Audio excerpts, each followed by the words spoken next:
आपने कहा था कि गुरु क्रोध रहित हो, कामना रहित हो, ये गुण हो। लेकिन हम तो देखते कि गुरु क्रोध करते हैं। और भगवान राम के गुरु वशिष्ठ ने क्रोध किया, विश्वामित्र ने क्रोध किया। तो वैसे कैसे, कहाँ से गुरु खोजें कि जो क्रोध न करते हों। जब राम के गुरु वशिष्ठ जी क्रोधी होकर कहते हैं कि वनवास राम को मिला है, सीता को नहीं, सीता गहना पहन के जाएगी, एकदम अड़ गए। और राम जी दशरथ के राज्य के सारे मंत्री देखते ही रह गए और जख मार के गहने सहित सीता जी को तापस वेश नहीं, सजे धजे रवाना करना पड़ा।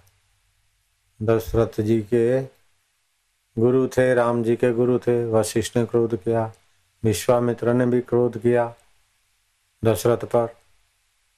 ये बेटे देते हो कि नहीं, नहीं तो फिर हम जाते हैं। ऐसा क्रोध किया कि पृथ्वी कांपने लगी।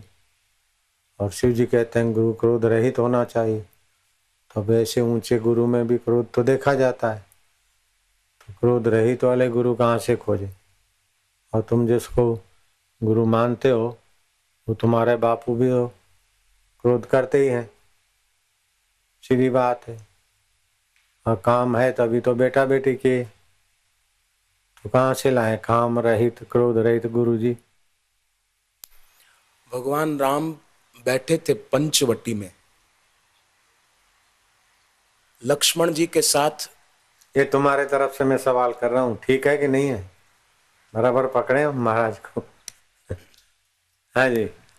भगवान राम पंचवटी में बैठे थे लक्ष्मण जी के साथ, सत्संग हरि चर्चा हो रही थी।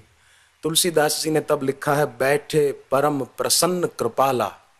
बैठे भगवान परम प्रसन्न बैठे हैं। इतने में क्या हुआ कि दूर से नारद जी पधारे। नारद जी पधारे तब तुलसीदास ने लिखा है कि नारद जी क्या सोच रहे हैं, विरहवंत भगवंत ही देखी, नारद मन भा सोच विशेषी। नारद जी सोच रहे हैं कि अरे भगवान तो पत्नी के वियोग में कितने दुखी बैठे हैं। अब पहले एक क्षण पहले लिखा है, बैठे परम प्रसन्न कृपाला। वो दिखते हैं, परंतु मरे शत्रु स्थिति पाई, ब्रह्म निष्ठता सहज समाई, शुभा शुभ समरोना गाना, ग्रीष्म ठंड मानव अपमाना, तुल्य निंदा सुतिर मौनी, संतुष्टो ये न के नचित अनिकेत स्थिर मति। अर्जुन ने भगवान को पूछा कि प्रभु, परमात्मा को पाए हुए महापुरुष का लक्षण क्या है? स्थिति प्रज्ञस्य का भाषा, समाधिस्तस्य केशव। दूसरे अध्याय का 54वां श्लोक भगवान ने उत्तर दिया 4 श्लोकों में, 55 से लेकर 58वें श्लोक तक। वो उत्तर जो भगवान ने दिया वो ज्ञानी महापुरुष के लक्षण बताए। और वो लक्षण स्वसंवेद्य है, वो आत्मज्ञानी गुरु की अनुभूति है, पर संवेद्य नहीं है, वो हमारा अनुभव नहीं है। परंतु उनके चरणों में बैठने से वो लक्षण कुछ कुछ अंश में हम लोगों के जीवन में भी आने लगे।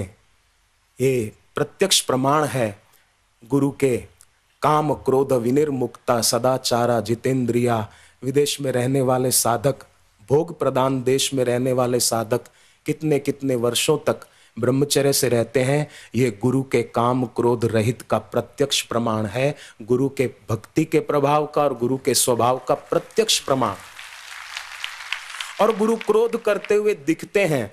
कागभूषुंडी को गरुड़ ने कहा कि तुम्हारे गुरु ने तुम पर इतना क्रोध किया कि तुमको श्राप दे दिया, सपदी हो पक्षी चंडाला। सपदी माना जल्दी, तुम चंडाल पक्षी बन जाओ। इतना तुम पर गुस्सा किया गुरु ने, क्यों? तब कागभूषुंडी कहते हैं, सुन प्रभु बहुत अवज्ञा कीने। अगर गुरु की अवज्ञा की जाती है तो वो कोप करते हुए दिखते हैं, पर फिर भी कोप करते नहीं हैं। सूर्य तपते हैं, गीता में लिखा है। भगवान कृष्ण कहते हैं कि मैं संसार के कल्याण के लिए ही सूर्य रूप में तपता हूं।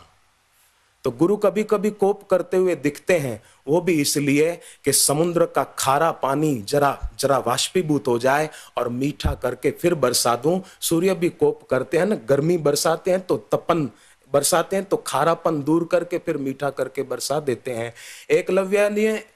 एकलव्य पर आचार्य द्रोण जी ने गुस्सा किया, उसको धनुर्विद्या की शिक्षा नहीं दी। तो एकलव्य ने यह नहीं सोचा कि अरे एक गुरु इतना गुस्सा करते हैं, ऐसा नहीं सोचा। उसकी श्रद्धा दृढ़ थी, गोपियों की श्रद्धा दृढ़ थी, तो भगवान की हर चेष्टा उनको लीला लगती थी और उसमें आनंद आता था। उसी प्रकार शिष्य की श्रद्धा दृढ़ होती है, तो शिवजी ने जो गुरु का स्वभाव बताया है उसमें उसकी दृढ़ता, उसकी स्थिति होती है कि नहीं, मेरे गुरु ऐसे ही है। प्रजहाति यदा कामान सर्वान पार्थ मनोगतान आत्मन्येवात्मना तुष्ट। एक मैं आपको अनुभव सुनाऊं। लेकिन पहले ये और सवाल है। अष्टावक्र जी ने कहा खिद्योपि न खिन्यते, हैं, रुष्टोपि न रुष्यते। वो क्रुद्ध होते हुए भी क्रुद्ध नहीं होते, रुष्ट होते हुए भी रुष्ट नहीं है। तो क्या मतलब हुआ? क्रोध करते हुए भी क्रोध नहीं करते। विश्वामित्र ने क्रोध किया, काकभूषण के गुरु ने क्रोध किया, और फिर बोलते क्रोध करते हुए भी क्रोध नहीं करते। ये कैसे? समुद्र में तरंगे ऊपर ऊपर ही होती है, भीतर तो सागर शांत होता है। ऐसे ही ऊपर ऊपर होता है शिष्य के कल्याण के लिए।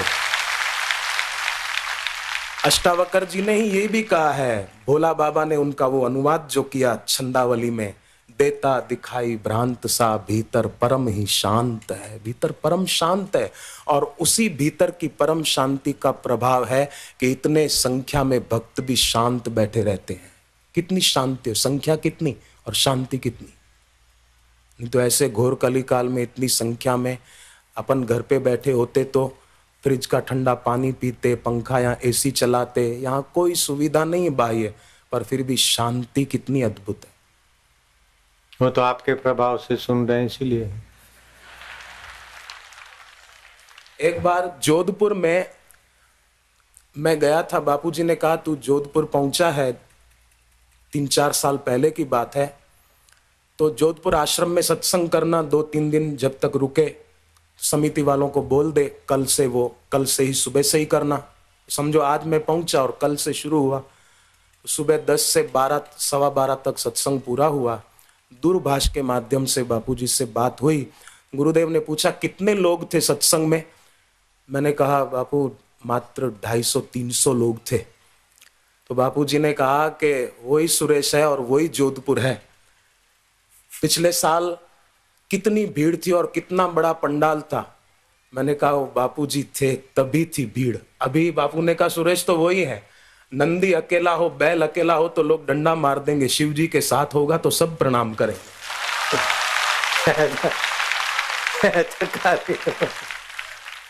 तो बाजी मार देता है।